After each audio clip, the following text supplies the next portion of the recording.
My truth. Head to knee, grown man screaming, I can't breathe, crying for his mommy. I can't breathe, but he must be lying, for he's the one in police custody. Concerned but ignored spectators try to save a life as they witness the strife, tension so high you can cut with a knife, as they scream, police team, hey, that man can't breathe. But this policeman can't let him be. Instead, he wants us all to see, head to knee. Who's large and in charge, waiting 8 minutes 46 seconds specifically, instead, until a man is dead.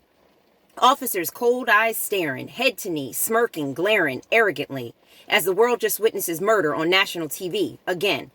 Then silence, then violence, have to protest just to get an arrest, the whole world's at unrest, feeling the pain in their chest. For people are tired of waiting, anticipating, change, for the system to be rearranged, for people of color just to be treated the same. It's just a life, forget that he had a wife and a daughter, who probably thought her father walked on water. Truth is, we are now forced to pull out phones and hit record, reporting live, this time, a wife screaming that her husband has died. We watch as her husband dies right before her eyes as she tried to plead for his life. Screaming, officer, don't shoot. Please wait for the truth. Husband reaching for wallet. Poof. Officer was zoned out, ignoring her shouts, and instead reacting to his mind's initial doubts. Another life taken, wife left shaken, all for being pulled over? For a busted taillight? Nah, that's not right.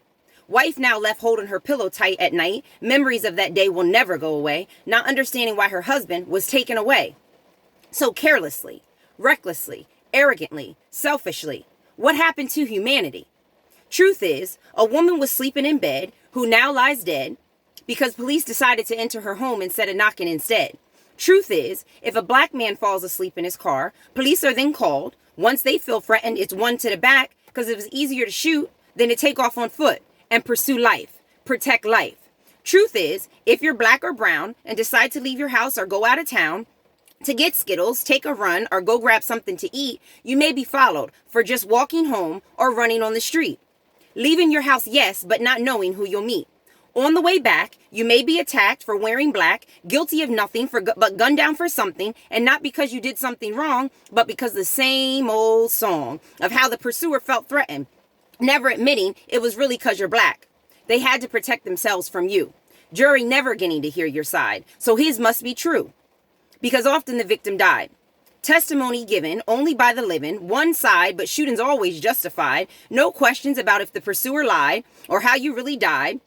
We'll never get to hear how you were the one scared and just wanted to go home, probably screamed, leave me alone. But the grown men pursued, evil and hatred overdued you. Ignoring the fact that you were just cold and or alone, pursuer ignoring operator's advice of stand down on his phone.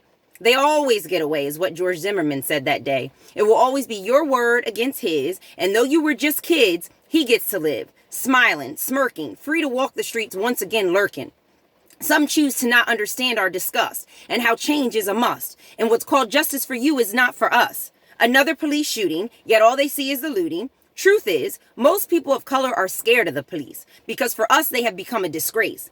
For the first reaction for us is a gun to the face. Most times, arriving at the scene, looking mean, prejudice and preconceived notions and emotions already bursting at the scene. Yep, just another bullet to your back because they felt under attack. Never wanting to admit it was really because you're black. Truth is, black and brown people are often perceived as suspicious. We have to hit record for you to really see who's vicious. Truth is, if an eternal fear is near and manifested in the wrong officer's ear, an innocent life is gone that day and that night that officer is drinking a beer. Truth is, some realize that they have the power to take yours and take mine because of people of privilege get to walk away often with wrist slaps, warnings, and often just a fine. Outrage has grown and grew. For black and brown people are now through with anything blue, because this is nothing new. Just the same old song of condolences, their sincerest apologies, and how the department's not perfect or great, how police have just made another terrible mistake, encouraging us to be strong and carry on. But nah, this is taking too long, even for the strong. Truth is, some are choosing to turn a blind ear. And though we know it may be hard to hear, drink our truth juice, and hard to face your fears, our nation's children are in tears. And have been for years.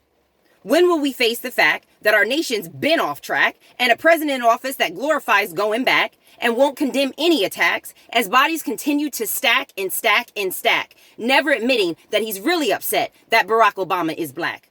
Yet because Black Lives Matter is now considered just chatter, the phrase alone seems to make people madder. But why?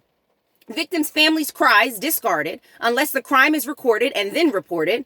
But my truth is the whole world grieves for the many lives lost. And we are truly sorry that you had to pay the cost. We will never forget your names. And we will fight in your honor, demanding change for all the bodies that have hit the floor. Only God knows what he had in store for your lives.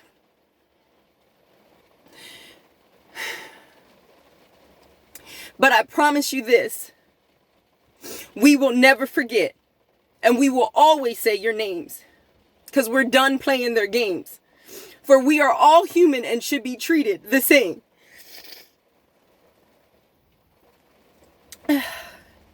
And we will continue to pray always for your families and always for peace in Jesus' name.